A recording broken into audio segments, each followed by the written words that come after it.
That video you just watched, that started as a photo. I typed a prompt into CapCut, hit generate, and that's what came out. No camera, no tripod, no filming, just a photo and a free app. CapCut just dropped Dreamina Seedream 5.0 and I've been testing it all morning. And this thing is genuinely different from anything they've ever had before. I'm going to show you exactly how it works, what it can do, and what to actually use it for so you're not sleeping on this. So CapCut just added Seedream 5.0 as a built-in feature inside of the app for free, and here's why this matters. Because Seedream 5.0 is one of the most advanced AI video generation models available right now on the market. And we're talking the kind of output that used to cost money on separate platforms, but now it's sitting inside of CapCut for free. Now what it does is it takes a photo, any photo you want, you can write a prompt describing how you want it to move or what you want to happen in the scene, and it generates a video from that single image. And the quality of what it produces is not what I expected from a free tool inside of a mobile editing app. Now I want to show you a couple of examples before I show you how to use it, because the examples are what's going to make this click.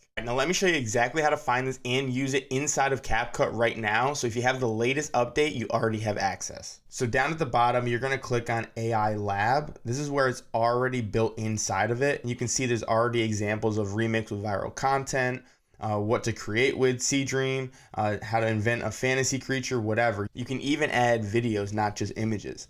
But we're going to start with the image because I think that's the coolest part of this. So what I'm going to do is I'm going to click on the image. And right here, you're going to see I can have different styles, creative posters, perfect pets, whatever. I go to magic editing, and then I'm going to add a picture. So I'm going to use the one, since I'm a Yankees fan and we just had opening day the other day. I'm going to put this post that I saw. So I took this, and then now I'm going to enter my idea. This is where the prompt comes in. At first, it's fun just to play around with it and put some things in place. And then eventually we're going to try to dial in that prompt, so that way you can get the best possible outcome. So for this one, it's Judge and he's walking with the bat, walking away like this. So what I'm going to do is I'm going to say, baseball player keeps walking while swinging the bat.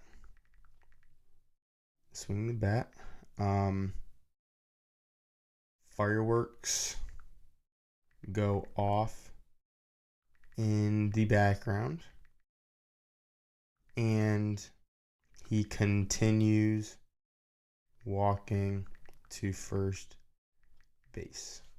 All right, and then all I have to do is hit the generate button. All right, now let's see how I did.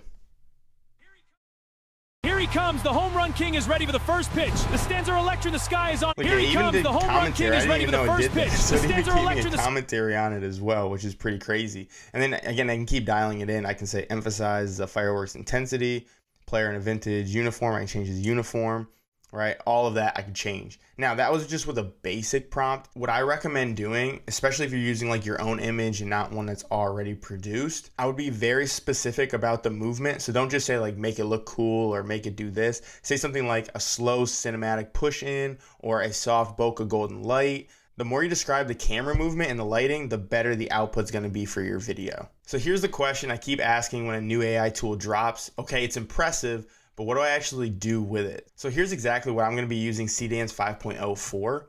Number one, B-roll. When you have no B-roll, you know those moments in your video where you're talking about something but you have nothing to cut to, and you don't want to use just a random person or a random clip.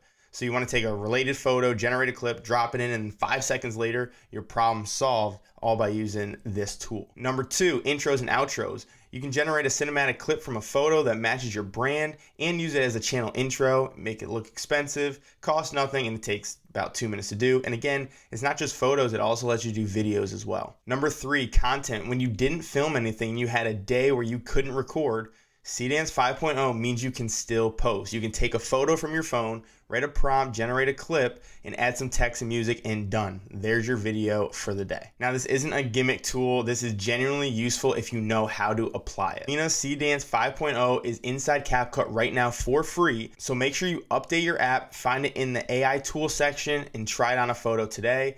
The learning curve is basically zero because you just need to know how to write a good prompt and now you do. Now do me a favor and drop a comment and show me what you generated, because seriously, I want to know what are you creating with this new feature. Now, if you aren't using CapCut right now, I do have an affiliate link in my description, so go ahead and check that out there. And you can get a 7-day free trial for the Pro as well. Now, I've been really diving deep into these CapCut editing videos, so if you want to learn more stuff that's going on with CapCut, I shot another video right here that you can go check out. So go ahead over to this video, and I'll see you there.